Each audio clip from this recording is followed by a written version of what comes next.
from the English Standard Version of the Bible by Crossways Publishing, a reading of the book of Genesis, chapters 16 through 18, followed by a reading of Mark, chapter 6. Genesis 16. Now Sarai, Abram's wife, had bore him no children. She had a female Egyptian servant whose name was Hagar. And Sarai said to Abram, Behold, now the Lord has prevented me from bearing children. Go in to my servant. It may be that I shall obtain children by her. So Abram listened to the voice of Sarai. So after Abram had lived 10 years in the land of Canaan, Sarai, Abram's wife, took Hagar the Egyptian, her servant, and gave her to Abram, her husband, as a wife. And he went into Hagar, and she conceived. And when she saw that she had conceived, she looked with contempt on her mistress. And Sarai said to Abram, May the wrong done to me be on you. I gave my servant to your embrace, and when she saw that she had conceived, she looked on me with contempt. May the Lord judge between you and me. But Abram said to Sarai, Behold, your servant is in your power. Do to her as you please. Then Sarai dealt harshly with her, and she fled from her. The angel of the Lord found her by a spring of water in the wilderness, the spring on the way to Shur. And he said, Hagar, servant of Sarai, where have you come from, and where are you going? She said, I am fleeing from my mistress Sarai. The angel of the Lord said to her, Return to your mistress and submit to her. The angel of the Lord also said to her, I will surely multiply your offspring, so that they cannot be numbered for multitude. And the angel of the Lord said to her, Behold, you are pregnant, and shall bear a son.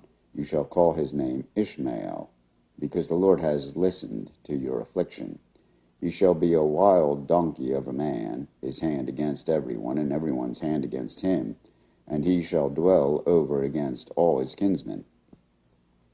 So she called the name of the Lord, who spoke to her, You are a God of seeing.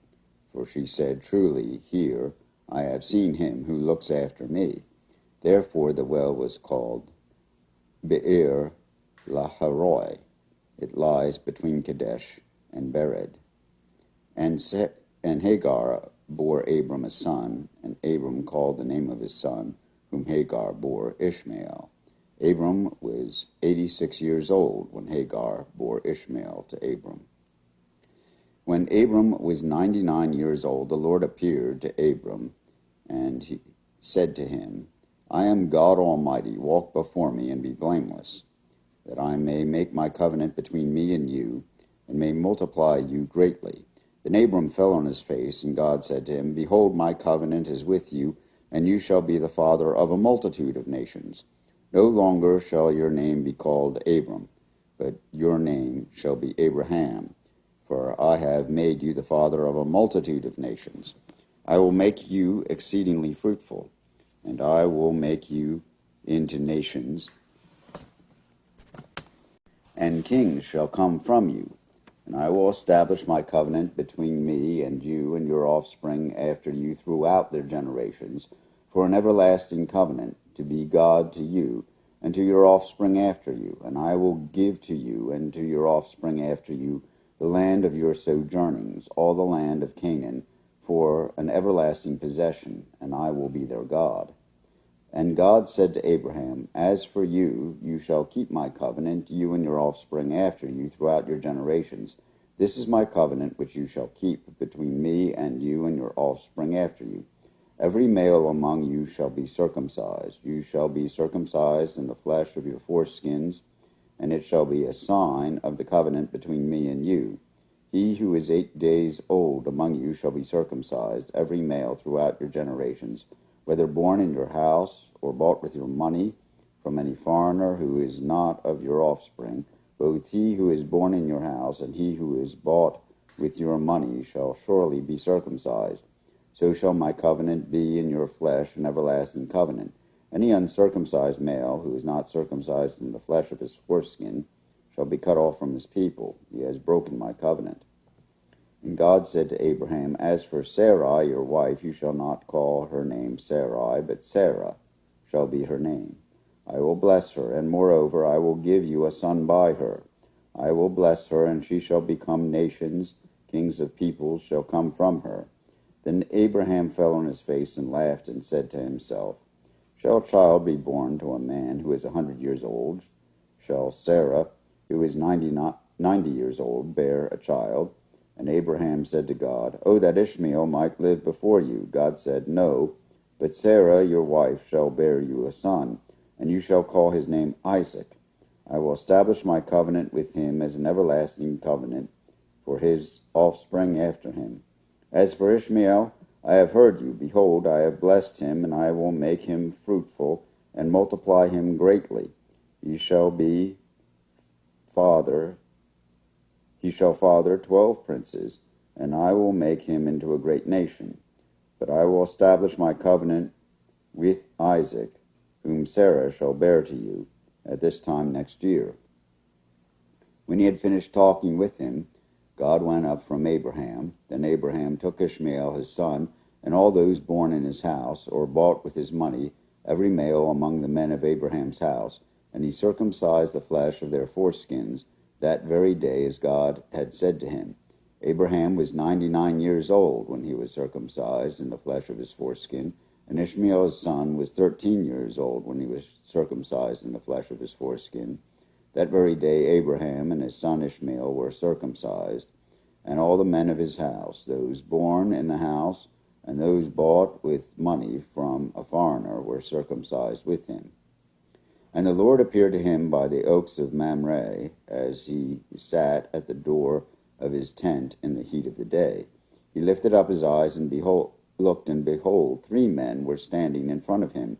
When he saw them, he ran from the tent door to meet them, and bowed himself to the earth, and said, O Lord, if I have found favor in your sight, do not pass by your servant. Let a little water be brought, and wash your feet, and rest yourselves under the tree, while I bring a morsel of bread, that you may refresh yourselves, and after that you may pass on, since you have come to your servant. So they said, Do as you have said. And Abraham went quickly into the tent to Sarah and said, Quick, 3 seahs of fine flour, knead it, and make cakes. And Abraham ran to the herd, and took a calf, tender and good, and gave it to a young man who prepared it quickly. Then he took curds and milk and the calf that he had prepared, and set it before them. And he stood by them under the tree while they ate. They said to him, Where is Sarah, your wife? And he said, She is in the tent. The Lord said, I will surely return to you about this time next year, and Sarah, your wife, shall have a son. And Sarah was listening at the tent door behind him. Now Abraham and Sarah were old, advanced in years. The way of women had ceased to be with Sarah, so Sarah laughed to herself, saying, After I am worn out, my Lord is old, shall I have pleasure? The Lord said to Abraham, Why did Sarah laugh and say, Shall I indeed bear a child, now that I am old? Is anything too hard for the Lord? At the appointed time I will return to you, about this time next year, and Sarah shall have a son. But Sarah denied it, saying, I did not laugh, for she was afraid. He said, No, but you did laugh.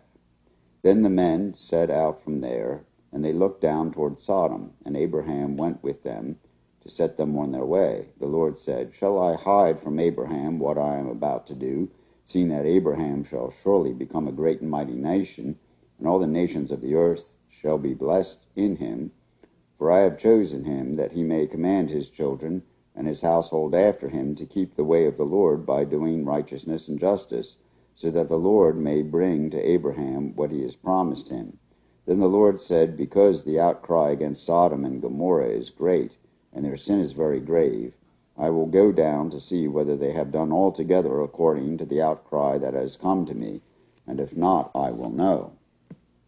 So the men turned from there and went toward Sodom, but Abraham still stood before the Lord. Then Abraham drew near and said, Will you indeed sweep away the righteous with the wicked? Suppose there are 50 righteous within the city, will you then sweep away the place and not spare it for the 50 righteous who are in it? Far be it from you to do such a thing, to put the righteous to death with the wicked, so that the righteous fare as the wicked. Far be it from you. Shall not the judge of all the earth do what is just? And the Lord said, If I find at Sodom 50 righteous in the city, I will spare the whole place for their sake. Abraham answered and said, Behold, I have undertaken to speak to the Lord, I who am but dust and ashes. Suppose 5 of the 50 righteous are lacking. Will you destroy the whole city for lack of 5? And he said, I will not destroy it if I find 45 there. Again he spoke to him and said, Suppose 40 are found there. He answered, For the sake of 40 I will not do it. Then he said, Oh, let not the Lord be angry, and I will speak. Suppose 30 are found there. He answered, I will not do it if I find 30 there. He said, Behold, I have undertaken to speak to the Lord. Suppose 20 are found there. He answered, For the sake of 20 I will not destroy it. Then he said, Oh, let not the Lord be angry, and I will speak again, but this once. Suppose 10 are found there. He answered, For the sake of 10 I will not destroy it. And the Lord went his way when he had finished speaking to Abraham, and Abraham returned to his place. Here ends the reading of the book of Genesis, chapters 16 through 18, in the English Standard Version of the Bible by Crossways Publishing. And a reading of the Gospel according to Mark, chapter 6. He went away from there and came to his hometown, and his disciples followed him. And on the Sabbath he began to teach in the synagogue. And many who heard him were astonished, saying, Where did this man get these things? What is the wisdom given to him? How are such mighty works done by his hands? Is not this the carpenter, the son of Mary, and brother of James, and Joseph, and Judas, and Simon? Are not his sisters here with us? And they took offense at him. And Jesus said to them, A prophet is not without honor, except in his hometown, and among his relatives, and in his own household. And he could do no mighty work there, except that he laid his hands on a few sick people and healed them. And he marveled because of their unbelief. And he went about among the villages teaching. And he called the 12 and began to send them out 2 by 2, and gave them authority over the unclean spirits. He charged them to take nothing for their journey except a staff, no bread, no bag, no money in their belts, and to wear sandals, and not put on 2 tunics. And he said to them, Whenever you enter a house, stay there until you depart from there. And if any place will not receive you, and they will not listen to you, when you leave, shake off the dust that is on your feet as a testimony against them. So they went out and proclaimed that people should repent. And they cast out many demons, and anointed with oil many who were sick, and healed them. King Herod heard of it, for Jesus' name had become known. Some said, John the Baptist has been raised from the dead. That is why these miraculous powers are at work in him. Others said, He is Elijah, and others, He is a prophet like one of the prophets of old. But when Herod heard of it, he said, John, whom I beheaded, has been raised. For it was Herod who had sent and seized John, and bound him in prison for the sake of Herodias, his brother Philip's wife, because he had married her. For John had been saying to Herod, It is not lawful for you to have your brother's wife. And Herodias had a grudge against him, and wanted to put him to death. But she could not, for Herod feared John, knowing that he was a righteous and holy man, and he kept him safe. When he heard him, he was greatly perplexed, and yet he heard him gladly. But an opportunity came when Herod, on his birthday, gave a banquet for his nobles and military commanders and the leading men of Galilee. For when Herodias' daughter came in and danced, she pleased Herod and his guests, and the king said to the girl, Ask me for whatever you wish, and I will give it to you. And he vowed to her, Whatever you ask me, I will give you, up to half my kingdom. She went out and said to her mother, What should I ask? For what should I ask? She said, The head of John the Baptist. And she came in immediately with haste to the king and asked, saying, I want you to give me at once the head of John the Baptist on a platter. And the king was exceedingly sorry, but because of his oaths and his guests, he did not want to break his word to her. And immediately the king sent an executioner with orders to bring John's head. He went and beheaded him in the prison, and brought his head on a platter, and gave it to the girl, and the girl gave it to her mother. When his disciples heard of it, they came and took his body and laid it in the tomb. The apostles returned to Jesus and told him all that they had done and taught. And he said to them, "Come away by yourselves to a desolate place and rest a while." For many were coming and going, and they had no leisure even to eat. And they went away in the boat to a desolate place by themselves. Now many saw them going and recognized them, and they ran there on foot from all the towns and got there ahead of them.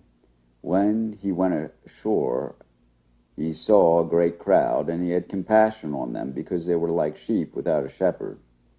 And he began to teach them many things. And when it grew late, his disciples came to him and said, "This is a desolate place, and the hour is now late. Send them away to go into the surrounding countryside and villages, and buy themselves something to eat." But he answered them, "You give them something to eat." And they said to him, "Shall we go and buy 200 denarii worth of bread, and give it to them to eat?" And he said to them, "How many loaves do you have? Go and see."